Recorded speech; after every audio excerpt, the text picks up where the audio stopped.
ఇవాళ తూర్పు నియోజకవర్గం ప్రస్తుత ఎమ్మెల్యే 4వ సారి ఎమ్మెల్యే అవ్వబోయే వెలగపూడి రామకృష్ణబాబు గారు ఇవాళ కలెక్టర్ ఆఫీస్లో నామినేషన్ ఫైల్ చేయడానికి ఆయనతో పాటు ఈ నామినేషన్ ర్యాలీలో రావడం జరిగింది.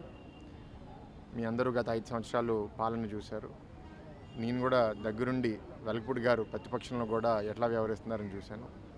మొదటి నుంచి ఆయన నియోజకవర్గంలో కార్యకర్తలను కాపాడుకోవడమే కాదు, ఈ నగరాన్ని కాపాడుకునే చాలా అంశాల మీద ఒక ప్రత్యేక పాత్ర ఆయనకుంది. ఇది ఇక్కడ ఆస్తులు తాకట్టు పెట్టాలని ఈ ప్రభుత్వం దొంగ ప్లాన్లు వేసినా, అమ్మేయాలన్నా, ఎవరినన్నా మధ్యరాత్రి వచ్చి కొట్టేయాలన్నా ఇవన్నిటి మీద రాజకీయంగానే కాదు లీగల్గా కూడా పోట్లాట్లో వెలగపూడి గారు ముందు స్థానంలో ఉన్నారు. ఇవాళ 129 ఎకరాలు ఆల్రెడీ తాకట్టు పెట్టి, బిల్డింగ్లు తాకట్టు పెట్టి 30,000 కోట్లు పైగా రాష్ట్రం అప్పు తీసుకుని విశాఖపట్నం అభివృద్ధి కోసం ₹1 కూడా ఖర్చు పెట్టలేదు. ఇక్కడ పోటీ చేసిన ఎంపీ కూడా 5 సంవత్సరాలు పరిపాలనలో ఏం చేశారనేది పెద్ద చూపించలేకపోతున్నారు. కానీ ఇవాళ తూర్పులో వైసీపీ తరఫున పోటీ చేస్తున్నారు కాబట్టి ఎంపీ ల్యాడ్ ఫండ్స్ అంతా తూర్పు నియోజకవర్గంలో శంకుస్థాపనలకి, శిలాఫలకాలకి మాత్రం ఉపయోగించినట్టు చూపిస్తున్నారు. నేను కూడా రేపు ఎంపీగా పోటీ చేసి గెలవాలనుకుంటున్నాను కాబట్టి నేను ఒక ఎంపీగా నేను గెలిచినప్పుడు 7 నియోజకవర్గాలకి న్యాయం చేసే బాధ్యత నాకుంది.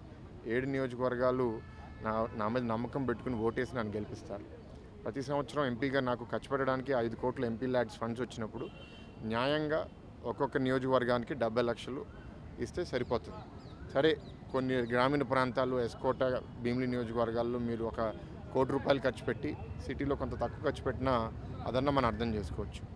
కానీ ఇవాళ 5 కోట్లకు సంబంధించి ఈస్ట్లో పెడితే మరి రేపు ఇంకేదో పదవులో ఆయన ఉన్నారనుకోండి, అది కూడా 10 మంది ఓటు చేస్తే ఒకరికి ఇద్దరికే చేస్తే మిగతా 8 మంది ఎట్లా ఫీల్ అవుతారు?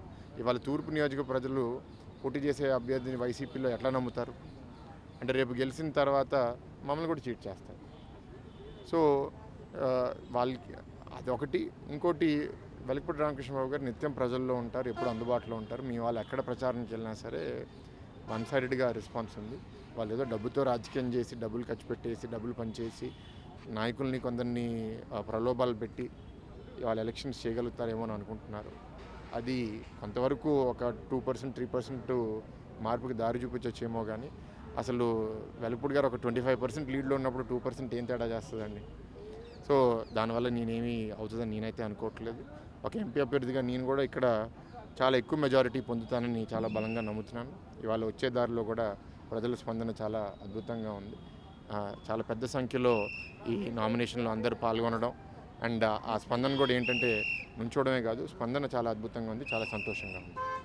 చాలా ఇష్యూస్ ఉన్నాయండి. పవన్ కళ్యాణ్ గారు మాట్లాడుతూ మీరు అక్కడ ఎవరు కొనొద్దు, కొన్నా సరే రేపు అది ఇల్లీగల్ కాబట్టి అక్కడ కూల్చివేస్తామని కూడా చెప్పడం జరిగింది. సో అక్కడ కస్టమర్స్ కూడా చూడాల్సిన అవసరం ఉంది. అంటే ఎప్పుడైనా సరే ఇప్పుడు ఆయన రాజకీయ నాయకుడిగా, వ్యాపారస్తుడిగా వచ్చాడు కాబట్టి ఆయన వ్యాపారం చేయొద్దని ఎవరు అనట్లేదు. కానీ రాజకీయ పదవి వాడుకుని ఇల్లీగల్గా చేయడం అనేది కరెక్ట్ కాదు. అండ్ అది కూడా అక్కడ క్రిస్టియన్ భూములు అన్నారు. దాని మీద ఇప్పుడు TDR స్కామ్ జరిగిందని చాలా ఆరోపణలు వచ్చినాయి. ఆ రోడ్డు కూడా ఇష్టానుసారంగా అదేదో వాళ్ళ స్వార్థ ప్రయోజనాల కోసం విశాఖ నగర ప్రజలందరికీ ఇబ్బంది కలగజేయడం అనేది కరెక్ట్ కాదు. తప్పకుండా తెలుగుదేశం, జనసేన, బీజేపీ ప్రభుత్వం రాబోతుంది. అప్పుడు ఇట్లాంటి అనామలీస్ అన్నీ వెంటనే కరెక్ట్ చేస్తాము. మేము ప్రజలకి ఏం మంచిదో ఆలోచిస్తామే తప్ప ఒకరికో ఇద్దరికో వాళ్ళ స్వార్థ ప్రయోజనాల కోసం మేము ఇట్లాంటివి చేయడం అనేది తప్పనిసరిగా చెప్పాల్సిన పరిస్థితి.